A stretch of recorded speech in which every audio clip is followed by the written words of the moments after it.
Repasar la historia de José Mujica, la historia del hombre y su contexto, sus circunstancias, porque claro, lo decíamos al inicio del programa, es una figura compleja en la medida que atravesó muchas décadas, momentos muy diferentes de la historia política del país, y vamos a empezar ese recorrido de la mano del historiador y politólogo Gerardo Caetano, a quien recibimos ya en la mesa de desayunos. Bienvenido, Gerardo, muchísimas gracias por estar acá. No, muchísimas gracias a ustedes. Bienvenido, gracias. Gerardo, que además estuvo hasta hace unos meses trabajando precisamente concentrado en la figura de José Mujica, porque estuviste coordinando este libro, José Mujica, Otros Mundos Posibles, que entre otras cosas fue un intento de comprender cómo se fue gestando el pensamiento político de José Mujica, que me imagino que no era una tarea sencilla de antemano, ¿no?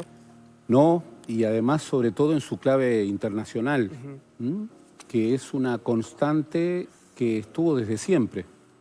Mujica nace a la vida política en el herrerismo, en la lista 41 de Enrique Erro. Fue su secretario durante el primer colegiado blanco, herrero ruralista.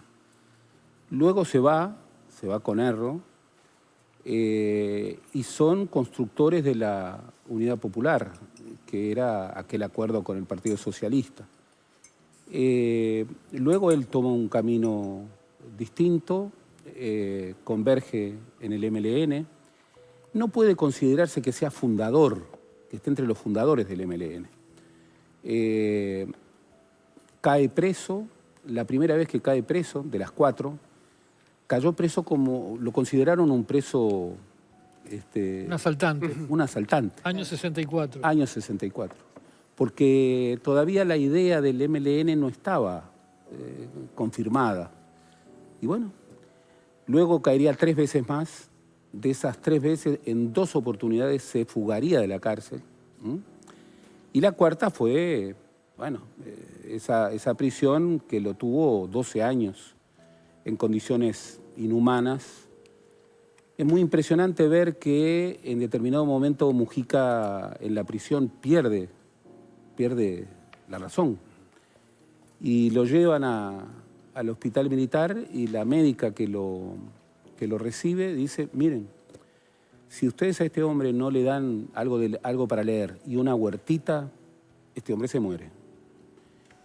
Y sus carceleros, generosos, le permitieron únicamente leer libros de física y de química. Y le dieron para hacer alguna planta. Y sin embargo eso lo revivió. Salió con una enorme pasión por la antropología. Incluso le pidió asesoramiento a Daniel Vidart, que era su viejo amigo.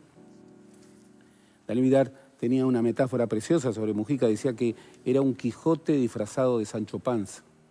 También era amigo de Renzo Pi, otro gran antropólogo. Otro gran antropólogo de la época. Y bien, ahí comienza a construirse de a poco otro Mujica. Tenía el don de la palabra, a pesar de que conjugaba mal los verbos, pero era un hombre muy culto y muy lector. Y aficionado a la radio. ¿Y qué? Y aficionado a la radio. Aficionado a la radio, y sobre todo a la radio. Lo del periodismo escrito era algo complejo. No, la comunicación oral era lo suyo, ¿no? Era lo suyo. Y manejaba ciertas claves que uno dice son tan distantes de la comunicación contemporánea, esos silencios largos y demás, y sin embargo lo manejaba maravillosamente. Y así se volvió un liderazgo popular. A mí me preguntaban por entonces, ¿pero cómo va a ser Mujica para heredar a un líder tan popular como Tabaré Vázquez? Y la idea es que él se había convertido también en un liderazgo popular, otro, distinto. Cuando es presidente, Eleuterio Fernández Huidobro dijo que Mujica había sido presidente porque había sido Tupamaro. Y Mujica le replicó de inmediato y le dijo algo muy importante: no, yo soy presidente a pesar de haber sido Tupamaro. Y eso revela que, bueno, que él, conversamos varias veces con él sobre esto, que él tenía muy claro de que muchísima gente que lo votaba no estaba para nada de acuerdo con lo que había hecho en los años 60 y 70. Y allí fue el primer Tupamaro que aceptó, algo que hasta entonces no aceptaban, ser legislador. El primer Tupamaro. Fue diputado, ahí comenzaron a verlo de otra manera, porque cuando hablaba en el Parlamento, todos lo escuchaban, comenzó a hacerse amigo, tenía un vínculo fantástico con otra figura maravillosa como Alejandro Achugarri, un vínculo de amistad muy cercana, se cuidaban uno al otro. Y hacerse conocido porque iba en motoneta, porque iba despeinado, porque iba con Lucía en el asiento atrás de la moto. Salía de hombre sándwich en los ómnibus en algunas campañas. Salía de hombre sándwich en los ómnibus, me acuerdo. Salía a hacer, como hombre sándwich, militancia política en 18. Y hablaba con la gente. Era un carisma imposible de imitar. Más que un carisma, una autenticidad, ¿no? Sobre todo si hacemos la lectura parados ahora en el mundo contemporáneo, donde la figura del político convencional está súper desprestigiada por la lejanía que hay con la población y con la ciudadanía. Mujica logra conectar profundamente con las personas. Yo creo que ese es uno de sus atributos por los cuales llega a ser presidente. Y eso lo logra por una autenticidad que sostiene con un sentido de coherencia muy grande con la política que él relataba, con la ideología que él profesaba y que sostenía en su estilo de vida. Que sostenía viviendo en la pobreza porque no le interesaba la riqueza. Y esa profunda coherencia en su relato y en su estilo de vida termina generando en la gente una profunda cercanía y lo termina distinguiendo nítidamente del resto de los políticos, que se alejan de la población y de la ciudadanía justamente por esa falta de coherencia o por esa falta de autenticidad, ¿no? Estos ejemplos que a veces son un poco cómicos, en realidad son más pinceladas de lo auténtico que era Mujica en esta etapa democrática de él, ¿no? En todos los niveles de su vida. Sin duda, con algunos hechos realmente increíbles, de novela. Por ejemplo, le quisieron incorporar el saco y la corbata cuando fue presidente. Lo llevaron a Muto. Hay unas fotos maravillosas. Sí. Y la corbata no le entraba y dijo, no, corbata, no. Ya demasiado. Ya es demasiado. Con el traje ya es suficiente, ¿no? Después... Me siento muy identificado con eso. Yo también. Además creo que eso fue un cambio cultural. Liberó a muchísimos de usar corbata. Yo no es que esté contra la corbata, es que tengo me tengo que estar muy apretado y bueno... Entonces, ¿qué le hicieron? Le construyeron combinaciones de ropa, pero le dijeron, por favor, entonces no cambies las combinaciones, porque este color va con este. Entonces, vos te vestís un día con esto es los lunes, esto es los martes, esto es los miércoles. Duró 3 días. Y después encontró la campera, que era lo que más le gustaba. Presentó a su ministro de Economía en chancleta, claro. Y ojo, muchas cosas que parecían naturales las hacía con sentido político. Bueno, también tenía esa picardía, ¿no? De saberlo aprovechar, porque más que nada fue un tremendo comunicador. Todo esto que hablábamos de la autenticidad, él lo supo comunicar. Por supuesto, y además alguien que daba señales políticas muy claras. Le hicieron una tablet cuando fue presidente, con 6 aplicaciones. Lo tuvo una jornada y se los dio, esto no es para mí. Y se volvió, y esto es un hecho excepcional, se volvió el uruguayo viral, el uruguayo más viral de la historia, superior a Luis Suárez, a Cavani. Y nunca tuvo una casilla de mail. O sea, algo impresionante. Cuando fue a Japón, hicieron un manual escolar con millones de ediciones. ¿Por qué?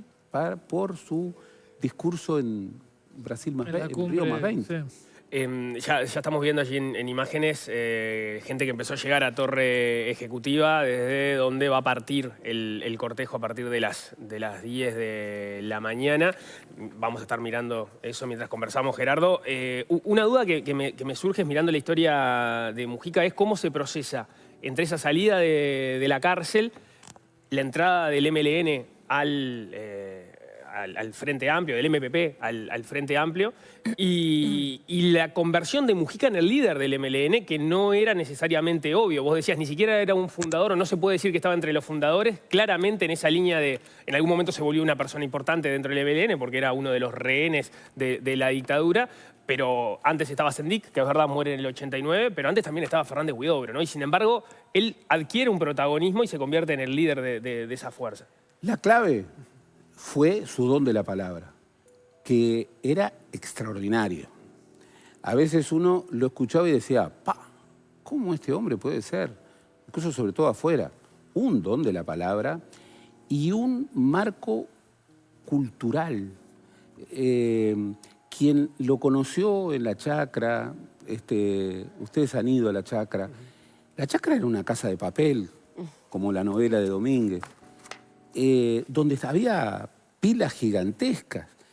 Y yo iba a hablar con él, y él, hablábamos de historia, hablábamos de ciencias sociales, y él una vez decía, no, porque tal filólogo, hablando sobre Platón, y entonces empezaba a buscar, y yo decía, va a encontrar el papel, y ahí sacaba, y decía, y leía, y tenía todo marcado. Las marcas de sus libros son excepcionales para quien quiera investigar sobre Pepe Mujica. El don de la palabra, el manejo de los silencios, fue ahí que se hizo líder. En las mateadas, en sus recorridas por el campo, en su creencia, que tal vez fue su principal creencia, en la sabiduría popular. Sobre su comunicación, agrego dos, que una, él siempre fue consciente de sus dones y mandaba los cassettes a las radios del interior para que los emitieran, y los emitían porque eran buenos, y, por supuesto. Y tenía toda una organización que lo hacía. Y los canales, las radios de Montevideo, lo convocaban porque era interesante escucharlo por cómo hablaba, digamos. Es decir, la palabra fue la clave, para mí coincido totalmente. Por supuesto. Bueno. Además era muy curioso porque el MLN había dicho, los hechos, las palabras nos separan, los hechos nos juntan. Y Mujica... En un desprecio por la política total. En un desprecio por la política. Y Mujica fue, en el momento de la construcción de su liderazgo, exactamente lo contrario. Las palabras fueron su gran instrumento. De hecho, en su presidencia tenía un espacio de radio en el que todas las semanas, no recuerdo el nombre, habla el presidente. Todas las semanas tenía su discurso, a veces más, a veces menos enfático en temas, pero que todo el mundo lo escuchaba para ver qué era lo que decía esta semana Mujica, ¿no? Claro, y una capacidad, esa capacidad que tanto admiran, de improvisación pensada. Y eso valga la redundancia, o valga el oxímoron. Porque parecía como que improvisaba, pero no improvisaba. Lo que no hacía muchas veces, él escribía esquemas. Pero luego hablaba, cuando uno ve Río más 20 o cuando uno ve su discurso en Naciones Unidas, parece como que no tiene nada. Y había pensado mucho, Llegó a competir con Tabaré Vázquez. Tabaré no tenía ese don, pero tenía una dimensión popular que no hay que olvidar. Sin embargo, Tabaré era muy celoso. Y entonces, por ejemplo, en la primera candidatura presidencial, en el 2004, su equipo, el equipo de Tabaré, tenía la orden de que no se podían juntar, de que a Mujica había que tenerlo medio lejos. ¿Por qué? Porque en el aplausómetro... Lo opacaba. Perdía. Y Mujica, todo eso... lo hacía, obviamente, sin asesores. Quienes quisieron ser sus asesores, a los que escuchaba y con los que controvertía, bueno, fueron de alguna manera sus seguidores, porque Mujica construía política todo el tiempo. Incluso tenía esa dimensión del poder, porque manejaba el poder, vaya si lo manejaba hasta último momento. Mujica, quien crea que Mujica el año pasado no fue un actor fundamental en la campaña. Fue el determinante, tal vez. El determinante. Y lo hacía sin poder casi moverse. Y tenía ese maravilloso sentido del humor.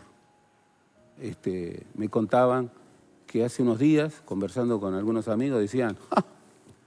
¡Qué velorio que van a tener que aguantarse ustedes! Tenía eso. Y eso le venía muchas veces de reflexiones de haber leído, por ejemplo, estaba obsesionado con los estoicos. Y leía mucho a los clásicos. Leía mucho a los clásicos. Entonces vos tenías a filólogos ingleses y después tenías a Piketty o a un autor contemporáneo. Y estaba muy al día y leía muy rápido y muchas horas por día. Mencionaba en sus últimas entrevistas a Yuval Harari, por ejemplo, con quien llegó a tener alguna conversación por teléfono. Bueno, por supuesto, tenía conversaciones por teléfono, tenía conversaciones que están en el libro con un filósofo japonés muy destacado. No quiero decir el nombre porque seguramente voy a hacer un estropajo, pero yo insisto en eso, en esa dimensión cultural que tenía. ¿Y vos cómo definís esa, llamémosle, moderación política que tuvo, si la definís de esa forma, ¿no?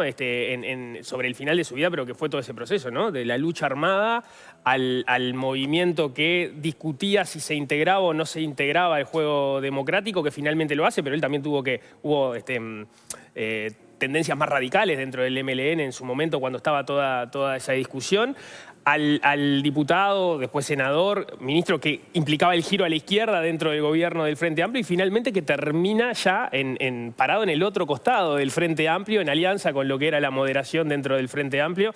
¿Cómo sintetizás vos ese devenir?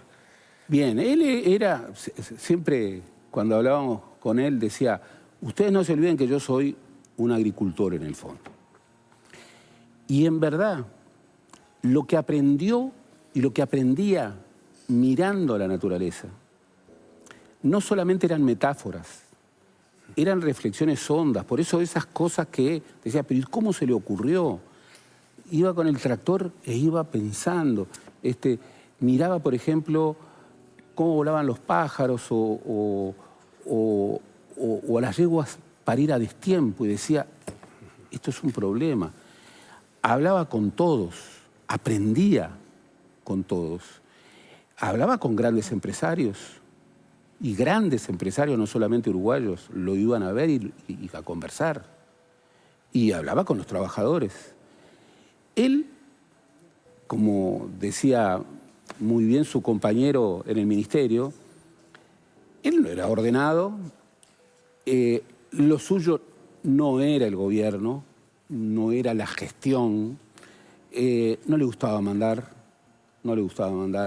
En realidad, el ministro de Ganadería, como varias veces él lo dijo, era su subsecretario, pero él tenía esa concepción de la política que los otros no tenían. Podía haber un gran gestor, pero el rumbo, y a veces se equivocaba, y tenía marcha atrás. Tenía una capacidad de cambiar, un pragmatismo, una moderación. Terminó siendo eso que cualquier demócrata cabal tiene que ser, un moderado. Si recorremos incluso este último periodo, presidido por la calle Pou, en los momentos críticos aparece Mujica buscando acuerdos. Hablaba por teléfono con la calle Pou mucho más de lo que se sabe. E incluso esta iniciativa que fue tan impresionante, de que fueran todos los expresidentes, la calle Herrera no fue por circunstancias personales, pero a Brasilia, a la asunción de Lula, que era un impacto. Recordemos que en América Latina, pensemos, Mujica estaba azorado con lo que pasaba en Bolivia, en donde Arce y Evo Morales no se pueden ya no ver. Son enemigos mortales. Son enemigos mortales. Sí. Y él terminó teniendo un vínculo realmente, Sanguinetti lo califica de colegas amistosos, pero realmente tenían un vínculo de amistad. Hablaba seguido con Ignacio de Posadas, a quien con Lucía respetaban mucho y lo leían pensando en las anécdotas, pero aprendían. Entonces esa moderación le venía mucho digamos, de ese cerno, de ser un hombre observador de la naturaleza, de haber acumulado sabiduría, de no ser un político ideológico, de ser un realista, de creer, él últimamente hablaba mucho de eso, de una antropología realista. ¿Qué quiere decir una antropología realista? Y bueno, soñamos con la integración. Pero bueno, si la realidad va para un lado y el tratado va para el otro, hay que cambiar el tratado. ¿Y esa moderación la podemos tomar como de algún modo como un arrepentimiento tácito de sus vidas anteriores? Sin duda. Sin duda. A él no le gustaba, como tú bien sabés, hablar de eso. No. O sea, por eso digo tácito, porque las veces que yo lo intenté no lo logré, pero en los hechos veo ese arrepentimiento tácito. No, a él no le gustaba hablar de eso. Pero sin duda, cuando el tema salía, tú veías que cargaba con recuerdos muy duros. Y él allí no se sentía dueño de su opinión.